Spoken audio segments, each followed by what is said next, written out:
You know what they say? A house without children is like a sky without stars. That thought haunted me every night. Dylan and I had been married for 2 years, but the excitement of the wedding vows had fizzled out fast. He was kind, no doubt, but something felt off, like I was standing on shaky ground. I thought having a baby would fix it. I mean, how could it not? A baby is glue, messy, sure, but it holds things together. I convinced him to try. He wasn't thrilled, but he went along with it. Maybe he thought I'd drop it eventually. But, oh, I didn't. Month after month, nothing happened. Every negative test felt like a slap in the face. And then Dylan started retreating into himself. He got quiet, distant, buried in work. He said he was processing, but all I saw was a man slipping away, and I wasn't about to let that happen. That's when the idea struck. It wasn't noble. Hell, it wasn't even ethical. But I told myself, desperate times call for desperate measures. If Dylan couldn't give me what I wanted, I'd find another way. And that's when I noticed Tony, tall, charming, always walking around shirtless in his yard like he was auditioning for a cologne commercial. The man was a walking temptation, and honestly, he made it too easy. I told myself this was for the greater good. It wasn't about betrayal, it was about survival. Dylan needed me to be happy, and I needed a baby to feel secure. A woman has to play the cards she's dealt, I thought, and I was ready to stack the deck. So, I started plotting. Little conversations here, a casserole there. Slowly but surely, I pulled Tony into my orbit. And when the time came, I made my move. What Tony didn't know wouldn't hurt him, right? Or so I thought. But life has a funny way of flipping the script. What started as a way to save my marriage was about to turn into the biggest storm of my life. They say, when you dance with the devil, you better not miss a step. Well, I was leading the dance now, and Tony was following my every move. It started innocent enough, sharing a laugh over the fence, complimenting his ridiculous six-pack while pretending to water my plants. I knew what I was doing, and honestly, it felt exhilarating. Tony wasn't just a pretty face. He had that charm that makes you forget the world for a minute. He'd tell me about his modeling gigs and how hard it was to make a name for himself. Poor guy, struggling to make rent while looking like a Greek god. The irony wasn't lost on me, but I didn't care about his problems. I had my own agenda. It wasn't long before I invited him over under the guise of helping with the kitchen sink. Classic, I know, but sometimes the old tricks work best. I made sure Dylan wasn't home, of course. Tony walked in, all smiles, and I could feel the tension crackling in the air. It was like the universe was daring me to cross the line, and cross it I did. The first time felt surreal, like I was watching someone else. But the guilt? That didn't hit me. Not yet. All I could think was, this is it. This is how I fix everything. I told myself it wasn't cheating. It was a solution to a problem Dylan didn't even know he had. Tony didn't ask too many questions, which was a blessing. He assumed I was on birth control, because why wouldn't I be? I let him think that. Manipulative? Maybe. But when you're chasing a dream, you don't stop to count casualties. Weeks turned into months. Every time I saw Tony, I made sure to keep him hooked, telling him how special he was, how much I appreciated him. Men are easy like that. Stroke their ego a little, and they'll do whatever you want. Then it happened. I missed my period. I took the test in the middle of the night, hands shaking like a leaf in a storm. When that little plus sign appeared, I laughed and cried at the same time. I'd done it. I was finally pregnant. But when I told Dylan, his reaction wasn't what I expected. He just stared at me, his face blank. No joy, no excitement, not even relief. "That's great," he said, his voice flat, like he was reading a script he didn't believe in. I should have known then that something was wrong, but I brushed it off. Maybe he's just overwhelmed, I told myself. He'll come around. So I threw myself into planning for our happy future, hoping his mood would improve. But Dylan, he wasn't the same. He started making these little comments, these cutting jokes that left me wondering if he knew more than he was letting on. And just like that, my dream of a perfect family started to feel like a house of cards, trembling in the wind. They say, you can't build a castle on quicksand. And boy, was my foundation sinking fast. Dilan's mood was like a dark cloud hanging over our house.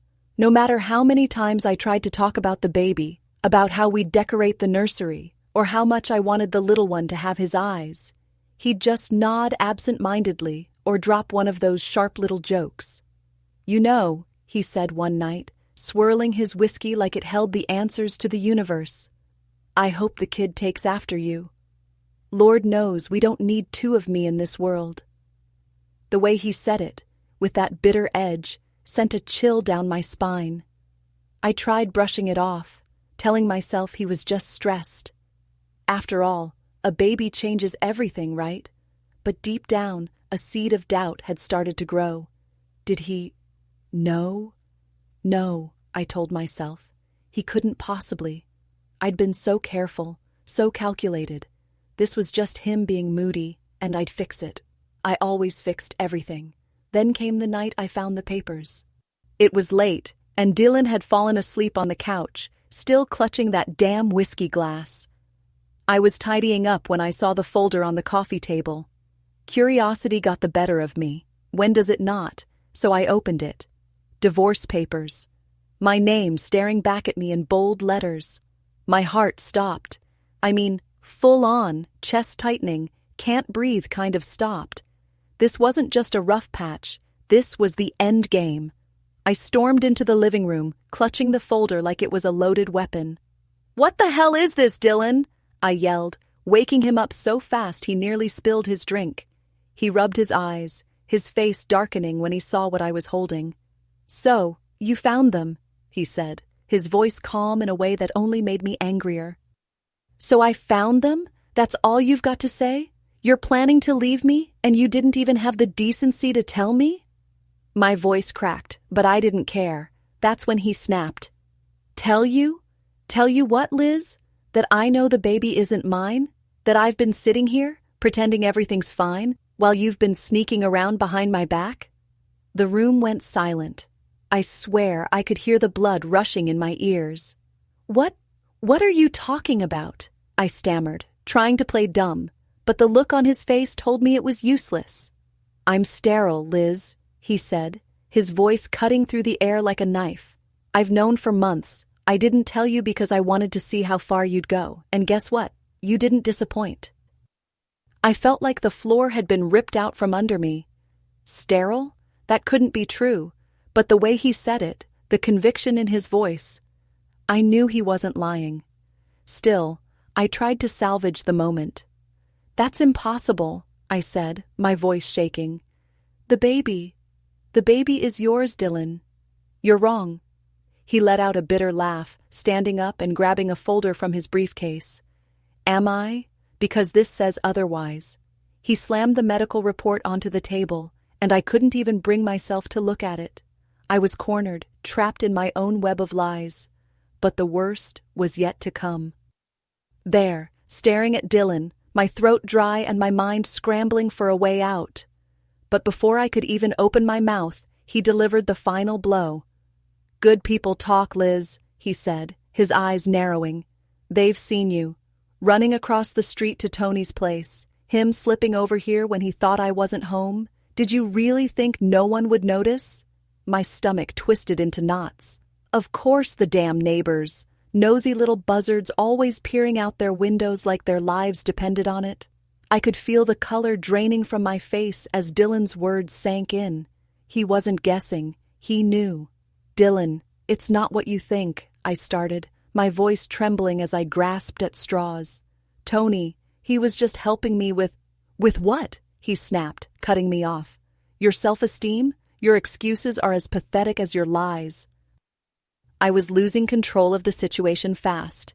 I needed to redirect, to defuse, but Dilan wasn't giving me any room to maneuver. He grabbed his coat and stormed toward the door. "Where are you going?" I demanded, following after him. "To get the truth straight from the horse's mouth," he growled, throwing the door open. Dilan, stop! I cried, chasing him out into the night. My heart was pounding so hard I thought it might burst. He was heading straight for Tony's house, his fists clenched, and I could see this ending badly, very badly. Dilan pounded on Tony's door like he was trying to break it down.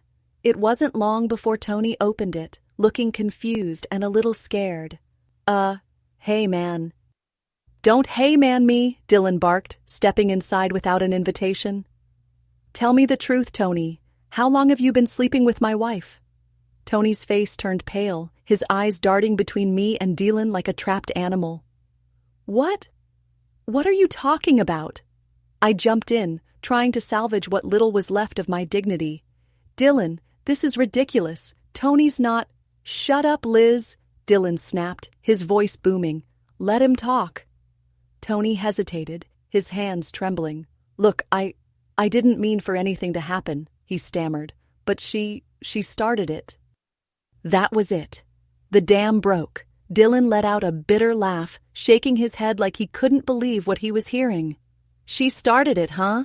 Well, thanks for clearing that up, Tony. You can go back to whatever you were doing. This is done.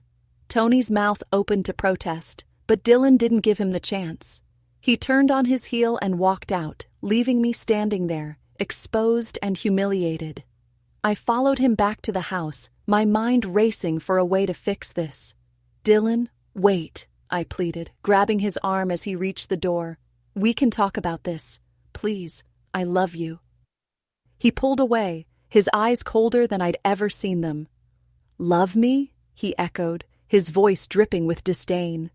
You don't know the first thing about love, Liz. If you did, you wouldn't have done this. I stood there, frozen, as he disappeared into the house and slammed the door behind him. The sound echoed in my chest, final and unforgiving. For the first time, I realized just how badly I'd underestimated him, and just how far I'd fallen. Then I ran after Dilan to our house. I thought we needed to talk again. People say, the best defense is a good offense, so I did what any cornered animal would. I lashed out. My voice was shaking, but I didn't care. How could you keep something like this from me? I demanded, pointing at the medical report he had thrown on the table. You knew you were sterile, Dilan. Why didn't you say anything? You made me go through hell for nothing. He stared at me, his face unreadable, but I could see something flicker in his eyes, hurt maybe, or disappointment. You think I knew? He said, his voice calm but with an edge sharp enough to cut glass. Liz, I didn't know. I found out a few months ago. I went to the doctor because I was worried about why we weren't conceiving. That's when I found out. I scoffed, trying to keep my composure. And you didn't think to tell me? You let me think this was my fault? Do you have any idea what I've been through? Dilan's jaw tightened, and for the first time in a long time, I saw a crack in his armor. You've been through? He said, his voice rising. What about me, Liz? Do you know what it feels like to find out you'll never be a father? To hold on to that pain and try to figure out how to tell your wife, only to find out she's already pregnant with someone else's child? His voice broke on the last word, and for a moment, I saw the raw, unfiltered grief he'd been hiding. It hit me like a freight train. He wasn't just angry, he was broken. I opened my mouth to say something, anything, but the words caught in my throat. I couldn't deny it anymore. I had done this, all of it. I had lied, manipulated, and betrayed him, and now we were standing in the wreckage of a life I had set on fire. I'm sorry, I whispered, my voice barely audible.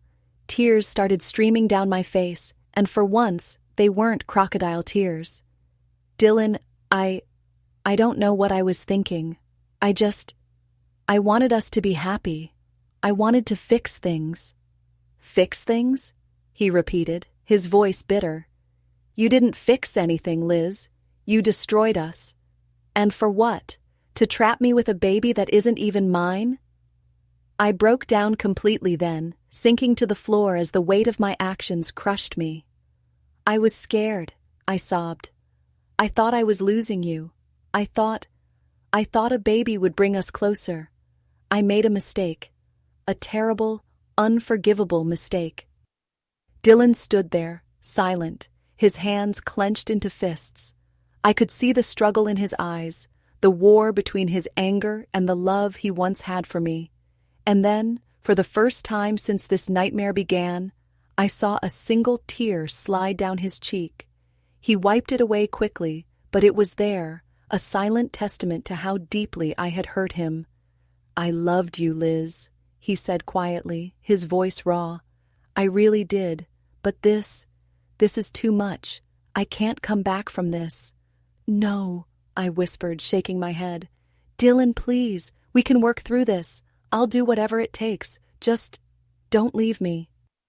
He looked at me then, and the finality in his eyes was like a punch to the gut. "It's too late, Liz," he said. "Some things can't be undone. The divorce papers are already filed. I'm sorry, but this is the end."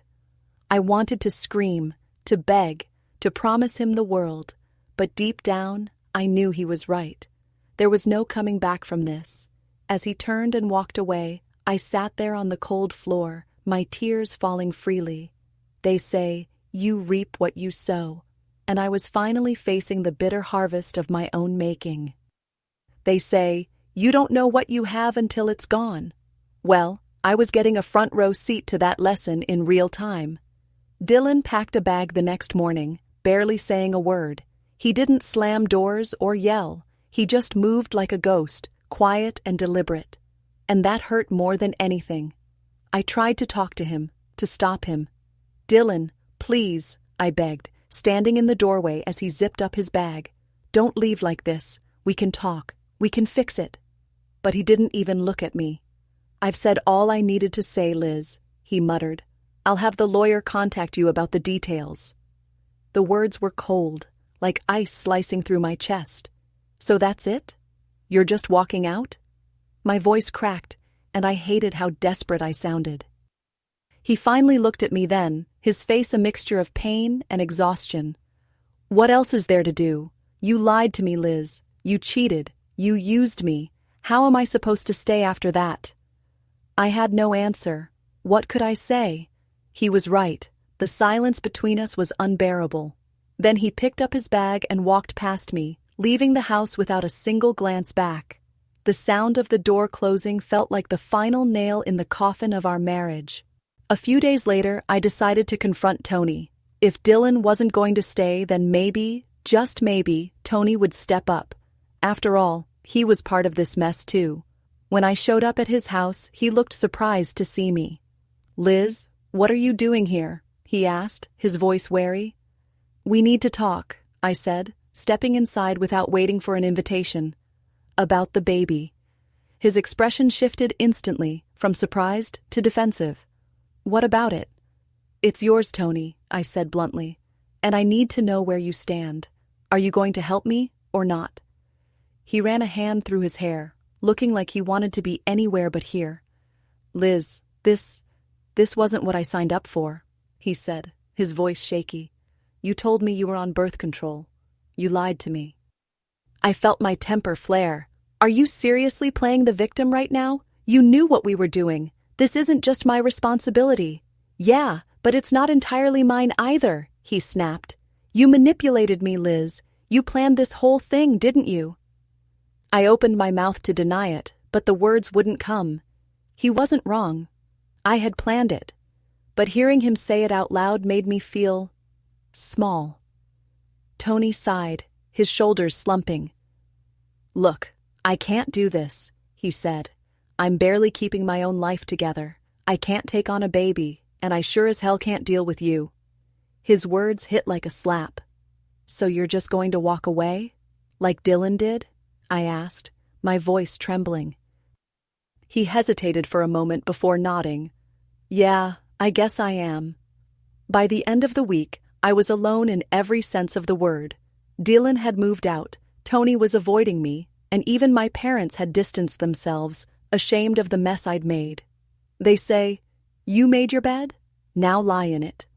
And there I was, lying in the ruins of everything I'd tried to build, with no one to blame but myself.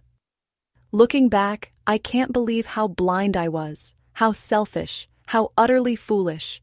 I thought I could control everything, my marriage, my life, even people's emotions.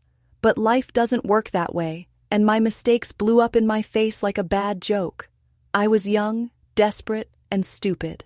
I let my insecurities and fears drive me to ruin something that, for all its flaws, could have been saved. I thought I was being clever, but all I did was dig my own grave. If you're reading this, take my story as a warning. Lies, manipulation, and shortcuts only lead to heartbreak. Don't make the same mistakes I did. But life has a way of surprising you, even when you least deserve it. My parents, God bless them, eventually softened after my son was born. They were furious at first, of course, but when they saw me struggling, truly trying to rebuild my life, they stepped in. They helped me move into a small house not far from theirs, and they've been my lifeline ever since. I won't lie, it hasn't been easy. Being a single mom is tough, and some days I feel like I'm still paying for my mistakes. But I found a little bit of redemption in the chaos. I started working as a freelancer, editing, writing, whatever I can get, and it feels good to stand on my own feet for once. My son is my world now, and every time I look at him, I'm reminded of how far I've come and how far I still have to go. Life isn't perfect, but it's mine, and I'm doing my best to make it something worth living. What's done is done, and I've accepted that. I can't change the past, but I can try to be better for the future, for myself, for my son, and for the people who've chosen to stick by me despite everything. And maybe, just maybe, that's enough.